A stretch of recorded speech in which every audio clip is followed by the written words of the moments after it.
জয়চণ্ডী পাহাড় ঘুরতে গেলে সেখানে থাকার অন্যতম একটি জায়গা হলো পশ্চিমবঙ্গ সরকারের যুব আবাস, যেন প্রকৃতির আলিঙ্গন। পশ্চিমবঙ্গ সরকারের যুব কল্যাণ ও ক্রীড়া দপ্তরের অধীনে চালিত এই জয়চণ্ডী পাহাড় ইউথ হোস্টেল 2016 সাল থেকে চালু। সামনেই জয়চণ্ডী মন্দির। জয়চণ্ডী পাহাড়ের পাদদেশে এই যুব আবাসটা প্রকৃতির কাছাকাছি থাকার একটা সেরা জায়গা। পাহাড়ের কোলে ঘুম, সকালে পাখির ডাক, আর দিনভর ঘুরে বেড়ানো। পাহাড়ে উঠে সূর্যাস্ত দেখা, মন্দির ঘুরে আসা, আর রাতে স্টার গেজিং, সবই এখান থেকে। রঘুনাথপুর বা আদ্রা থেকে যেখান থেকেই আসুন না কেন, লাল মাটির পথ ধরে পৌঁছে যাবেন যুব আবাস। নিরিবিলি একটা জায়গা, প্রকৃতি ঘেরা, বর্ষায় মেঘের খেলা, শীতে কুয়াশা। ভিডিও দেখে প্ল্যান করুন, বুকিং অনলাইনেই। এখানে চারিপাশে অ্যাম্বিয়েন্সটা খুব সুন্দর। শহরের বাইরে হওয়ায় কোলাহল মুক্ত, পাখির আওয়াজ, পাশে মন্দিরের ঘন্টা, আর দূরে ট্রেনের আওয়াজ, এই নিয়ে এর সংসার। সব রুমই বেশ পরিষ্কার পরিচ্ছন্নই থাকে, সমস্ত করিডর পরিষ্কার পরিচ্ছন্নই থাকে।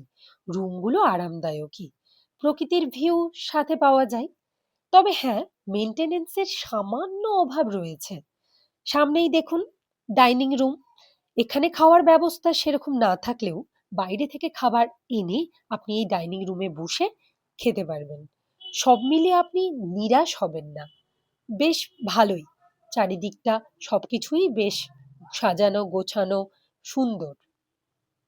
জায়গাটাও এত মনোরম, দুই দিকে পাহাড়, পাহাড়ের মাঝখানে এই যুব আবাস। খুব সুন্দর মনোরম একটা পরিবেশ। শহরের কোলাহল থেকে মুক্ত, একেবারে নিরিবিলি নির্জনে এত সুন্দর একটা পরিবেশে প্রকৃতির মাঝখানে থাকার একটা আদর্শ জায়গা বলতে পারেন। এই যে দেখুন রুফটপ ভিউটা, খুব সুন্দর। আমার তো খুব ভালো লেগেছে।